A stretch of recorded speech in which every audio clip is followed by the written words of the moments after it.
आप सभी का। आप देख रहे हैं गंगा सवेरा, मैं हूं आपके साथ जया मिश्रा। नमस्कार, वेरी गुड मॉर्निंग, सुप्रभात। आप सभी का बहुत स्वागत है हमारे खास कार्यक्रम गंगा सवेरा में और आपके साथ हूं मैं दीपा बाफिला।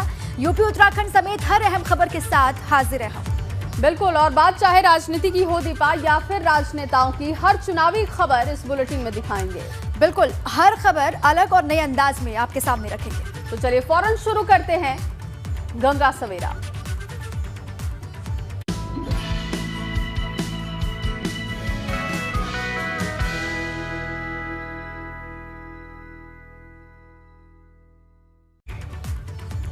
चुनावी सभा में आज यूपी के कई शहरों को बड़ी सौगात मिलने जा रही है और आज केंद्रीय सड़क एवं परिवहन मंत्री नितिन गडकरी कानपुर, लखनऊ और प्रयागराज में कई विकास योजनाओं का लोकार्पण और शिलान्यास करने वाले हैं। बिल्कुल, कानपुर को जहां 14,000 करोड़ की सौगात आज मिलने वाली है, तो वहीं प्रयागराज से चित्रकूट जाने वाले राम वन गमन पथ के एक हिस्से का शिलान्यास भी आज होगा। आज कानपुर एक्सप्रेसवे, मुंशी पुलिया, फ्लाईओवर समेत अन्य परियोजनाओं का लोकार्पण और शिलान्यास भी किया जाएगा। और कार्यक्रम दोपहर 1 बजे अमौसी मेट्रो स्टेशन एयरपोर्ट के पास होगा। एक्सप्रेसवे के बनने से लखनऊ और कानपुर की दूरी महज आधे घंटे की हो जाएगी। बता दें कि नितिन गडकरी के अलावा इस कार्यक्रम में लखनऊ के सांसद और रक्षा मंत्री राजनाथ सिंह के अलावा मुख्यमंत्री योगी आदित्यनाथ भी मौजूद होंगे।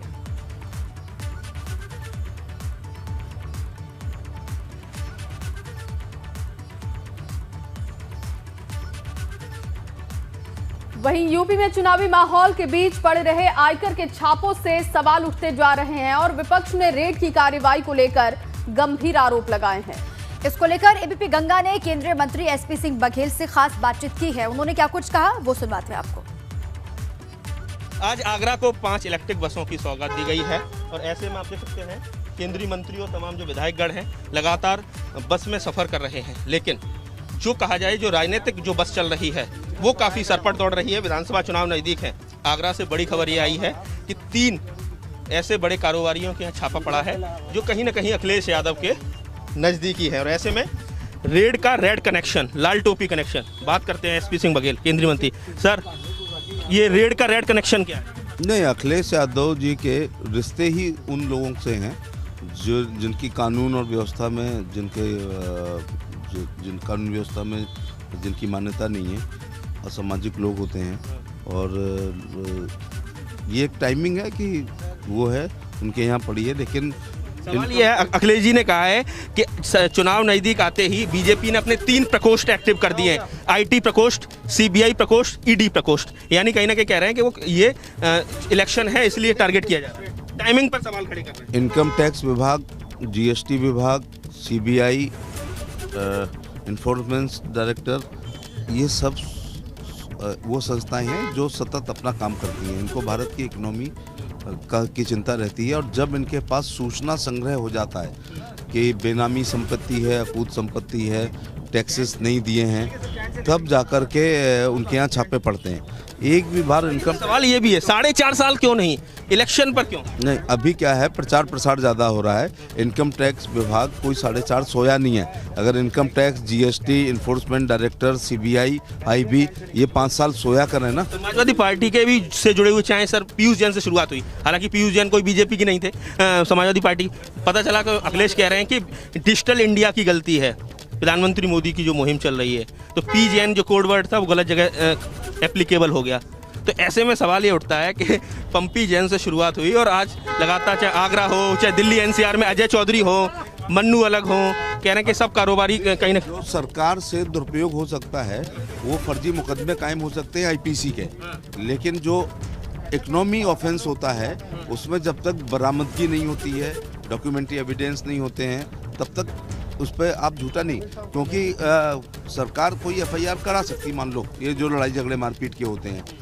लेकिन ये जो इकोनॉमिक ऑफेंस होते हैं, इसमें तो माल की रिकवरी होती है, बरामदगी होती है, कागज होते हैं और डॉक्यूमेंट्री एविडेंस होती है। आगरा से उपाध्याय, एबीपी गंगा। वहीं एआईएमआईएम के मुखिया असदुद्दीन ओवैसी ने मुरादाबाद मंडल में सियासी ताकत झोंक दी है। कल मुरादाबाद के कुंद्रकी में रैली के बाद संभाल में हुंकार भरने वाले हैं, जिसके लिए कार्यकर्ता तैयारी में लगे हुए हैं। संभल में उनकी मौजूदगी होगी। आज ओवैसी लगातार दूसरे दिन संभल के असमोली में शोषित वंचित समाज सम्मेलन को संबोधित करने वाले हैं। इसके बाद कल बरेली और 10 तारीख को फर्रुखाबाद में भी रैली की तैयारी हो रही है।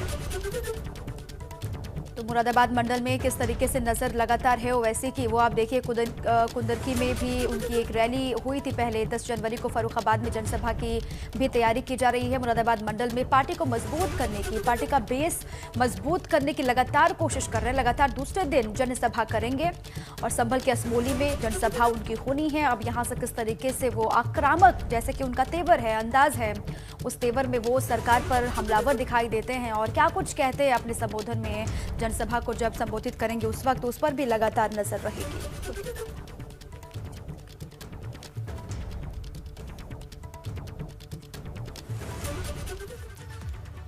दरअसल असदुद्दीन ओवैसी ने कल मुरादाबाद की रैली में अपने चिरपरिचित अंदाज में विरोधियों पर आक्रमण किया और खास तौर पर उनके निशाने पर भाजपा रही। और ओवैसी ने भाजपा सरकार में मुसलमानों के उत्पीड़न का आरोप लगाया। उन्होंने कहा कि देहरादून और रायपुर की धर्म संसद में बयानबाजियों के बाद वो खौफ में है। उत्तराखंड में धर्म संसद के नाम पर मुसलमानों को कत्लेआम की धमकी दे रहे, तो क्या मेरे दिल में खौफ नहीं पैदा होगा? धर्म संसद कर भारत के मुसलमानों को म्यांमार के रोहिंग्या मुसलमानों की तरह खत्म करने की बात की जाती है। क्या इसमें डिग्निटी है? रायपुर में धर्म संसद होता है, कांग्रेस की सरकार है, वहां पर कोई कहता है कि इंसानियत को बचाना है तो मुसलमानों को सबने हस्ती से मिटा दो। बताओ ये कौन सी डिग्निटी है? अब कोई लोग बोलेंगे, बीजेपी के लोग बोलेंगे ये मुसलमान महिलाओं पे बड़ा, अच्छा इनके दिमाग में एक 4-4 शादियां करते हैं। बताओ डेटा दो, हम एक में परेशान हैं। नहीं 4-4 कहां है? बताओ कहां डेटा है? कुछ कहां है डेटा है तो बताओ। अरे एक सही इंसाफ करना बड़ा मुश्किल काम है। इनकी शादी नहीं हुई इसलिए तो 10 बात में।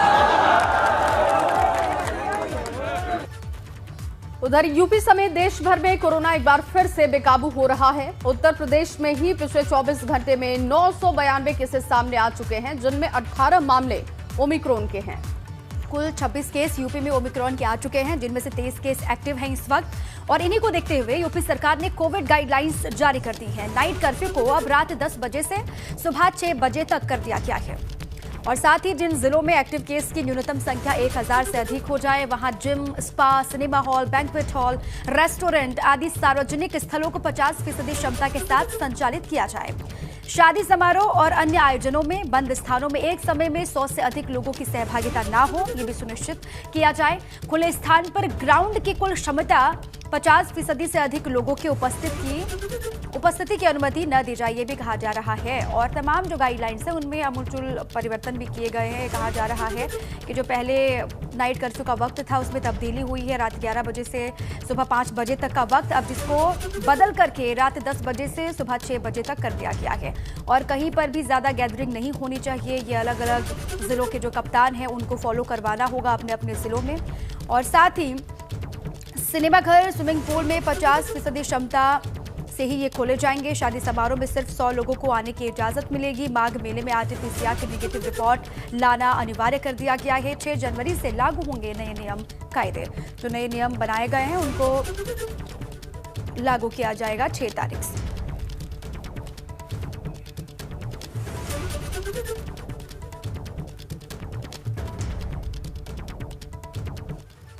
और इसी खबर पर ज्यादा जानकारी के साथ विवेक हमारे साथ जुड़ चुके हैं।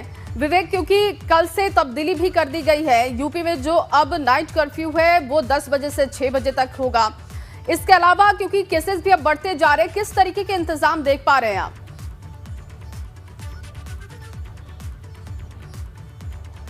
देखिए जो सबसे चिंताजनक बात यह है कि देश में 500% केसेस बढ़े हैं एक हफ्ते में, और ये चिंता का विषय है ही। यूपी में भी बहुत खराब स्थिति है।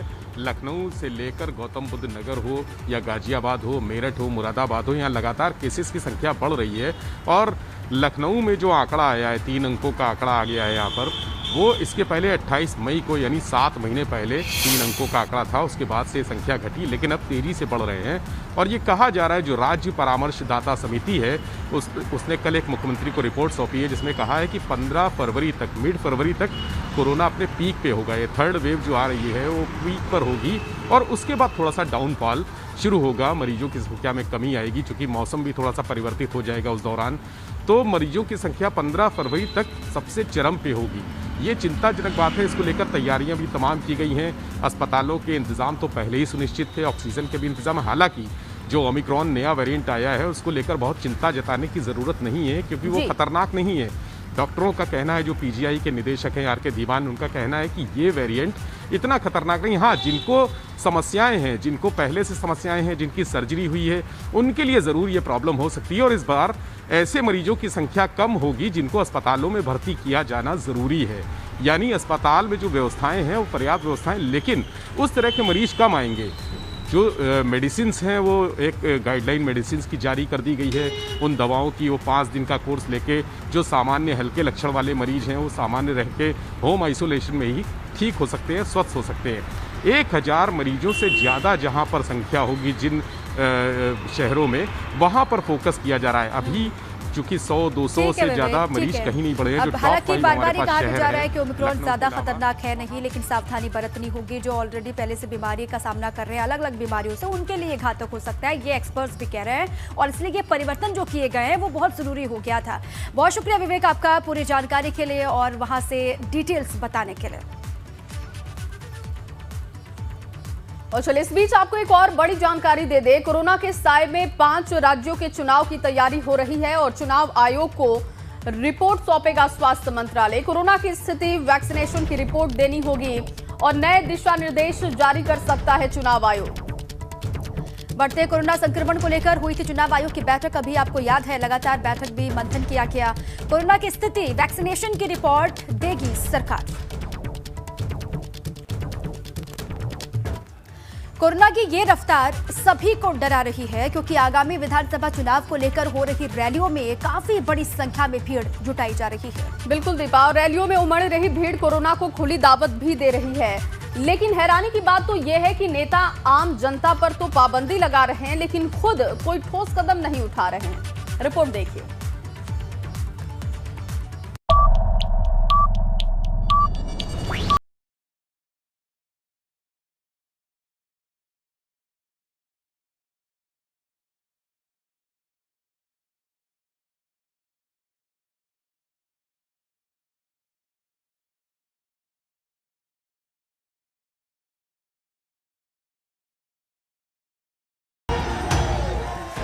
डरा रही है कोरोना की रफ्तार, आखिर कब जागोगे सरकार?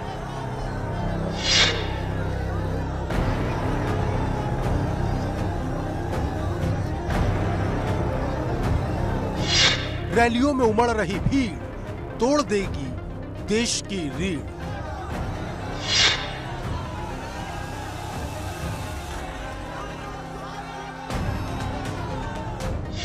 चौबीस घंटे में नए केस 37,000 के पार, यही तो है तीसरी लहर के आसार।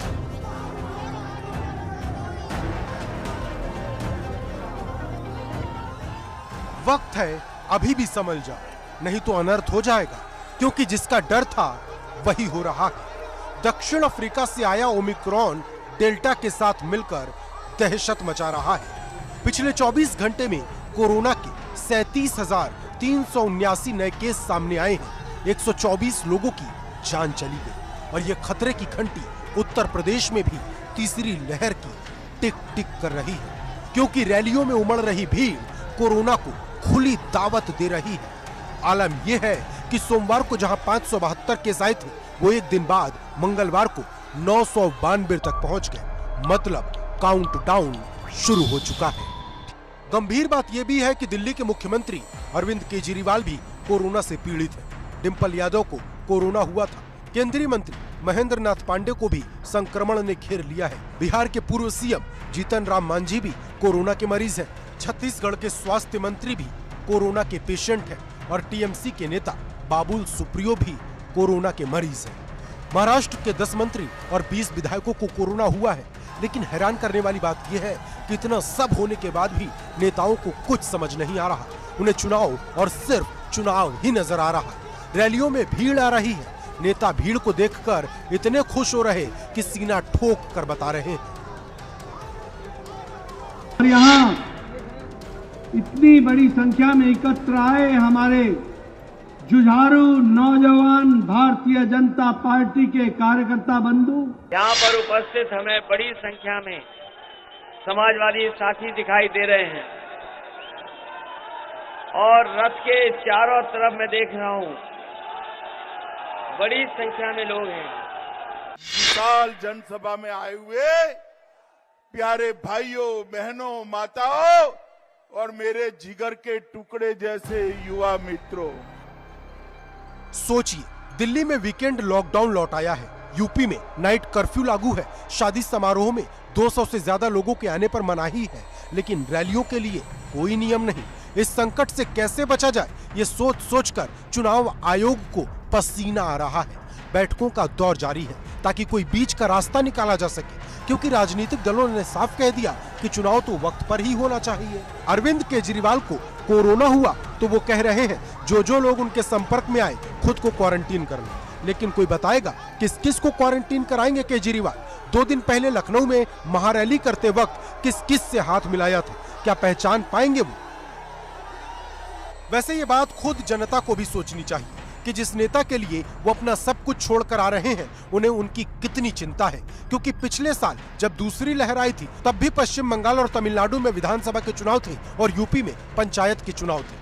तब भी कोरोना ऐसे ही दबे पावाया था और फिर उसके बाद जो हुआ वो सब ने देखा।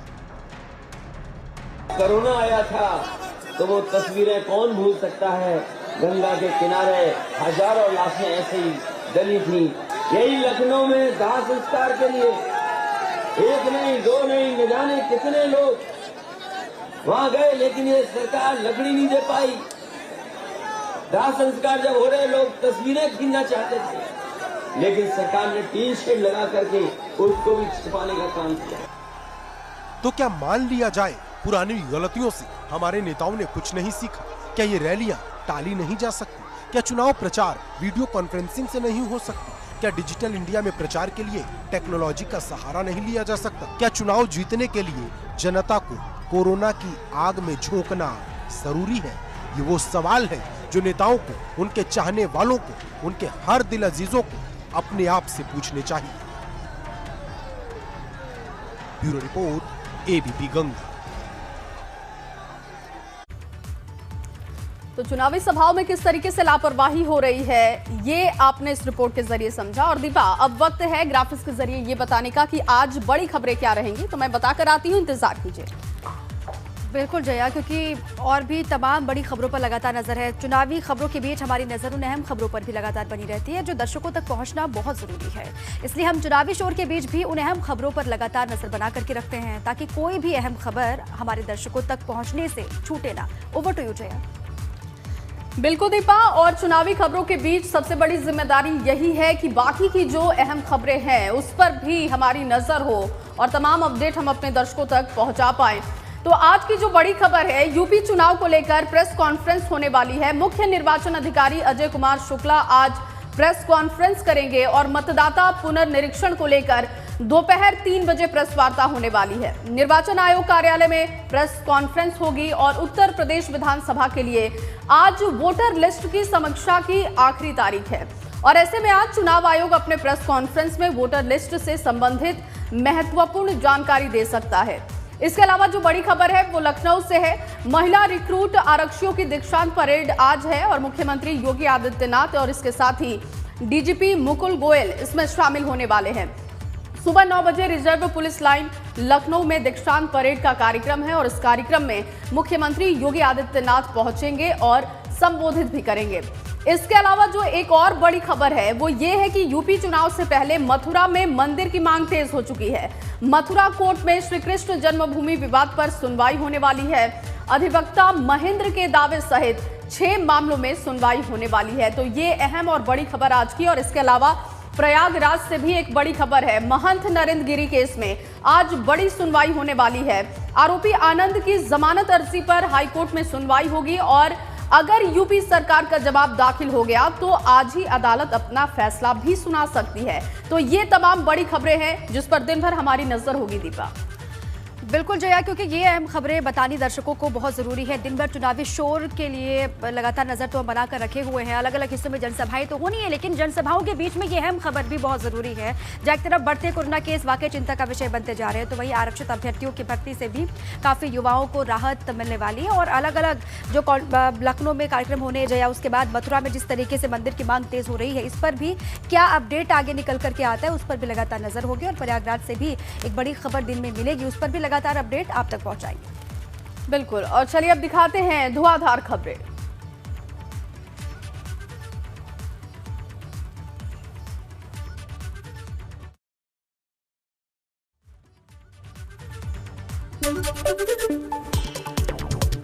बीजेपी प्रदेश अध्यक्ष स्वतंत्र देव सिंह ने वाराणसी में पिछड़ा वर्ग सम्मेलन को संबोधित करते हुए सपा पर जमकर निशाना साधा। कहा, समाजवादी पार्टी नहीं है बल्कि ट्रस्ट है और इनके आने से प्रदेश में गुंडागर्दी बढ़ती है।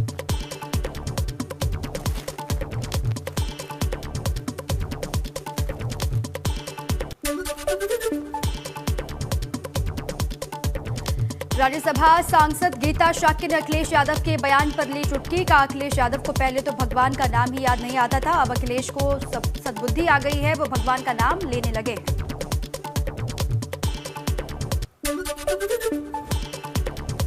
मऊ में कार्यकर्ता सम्मेलन को संबोधित करते हुए कांग्रेस प्रदेश अध्यक्ष अजय कुमार लल्लू ने भाजपा सपा दोनों पर हमला किया और कहा कि भाजपा राज्य में महंगाई और बेरोजगारी चरम पर है, सपा में सत्ता में रहते हुए जन विरोधी काम किए। अबू आजमी के नेतृत्व में उन्नाव पहुंची समाजवादी पार्टी की परिवर्तन यात्रा। अबू आजमी ने भाजपा सरकार पर साधा निशाना, योगी सरकार की योजनाओं को बताया जन विरोधी।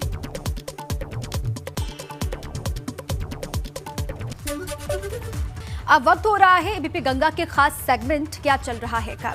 ऐसे में मेरठ में क्या चल रहा है ये जानने के लिए एबीपी गंगा संवाददाता बलराम पांडे पहुंचे चाय की दुकान पर। बलराम ने वहां चाय की चुस्की के साथ लोगों की राय ली, तो आइए देखते हैं मेरठ में क्या चल रहा है।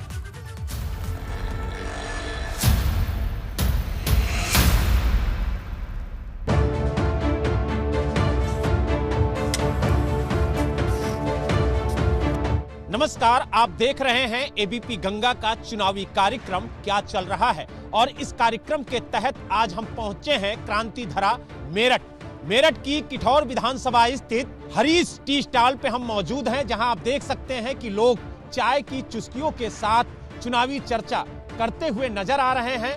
लेकिन इनके मन में 2022 को लेकर के क्या चल रहा है यही जानने के लिए हम यहां पर पहुंचे हैं। तो चलते हैं, चर्चा की शुरुआत करते हैं आपसे। क्या कहेंगे 2022 को लेकर के आपके मनवा में क्या चल रहा है? मनवा में चलने के लिए कुछ सोचने की जरूरत ही नहीं है। हमारे देश में शेर के 2 बच्चे ही पैदा हुए हैं, देश के लिए मोदी और प्रदेश के लिए योगी जी को हटाने वाला आगे आने वाले चुनाव में 22 छोड़ो 27 में भी नहीं है योगी जी को हटाने वाला। बड़ा जोश है आप में, चाय भी फेंक दी। क्या कहेंगे 2022 को लेकर के आप? योगी जी आएंगे, मोदी जी आएंगे, योगी जी आएंगे। यानी मोदी जी और योगी जी आपके मन में भी हैं। आप क्या कहेंगे भाई साहब, आपके मन में क्या चल रहा है 2022 को लेकर? है कि 22 में ये योगी जी आए। आप बताइए, आप क्या कहेंगे 2022 के चुनाव को लेकर के? मैं कहना चाहता हूं कि इस बार भी योगी जी 325 सीट जीती थी पिछली बार उत्तर प्रदेश में। भारतीय जनता पार्टी ने इस बार 325 से भी ज्यादा सीट जीतेगी। क्या कहेंगे, आप यूथ हैं, बेरोजगारी को लेकर के क्या कहेंगे? बेरोजगारी को लेकर के ये कहना चाहूँगा मैं, बेरोजगारी नहीं है। ये जो हमारे विपक्ष के भाजपा से जो विपक्ष में जो पार्टी चल रही है वे उनका एक समीकरण है इस चीज़ को लेकर के, क्योंकि जो योग्य हैं वो अपने काम में बहुत अच्छे तरीके से लगे हुए हैं और जो नहीं है योग्य वो तो विपक्ष के साथ में मिलकर बोलेंगे कि हम बेरोजगार हैं। तो चुनाव का काउंटडाउन शुरू हो चुका है। मेरठ में लोग क्या सोच रहे हैं आने वाले चुनाव को लेकर, ये हमने आप तक बात पहुंचाई। चलिए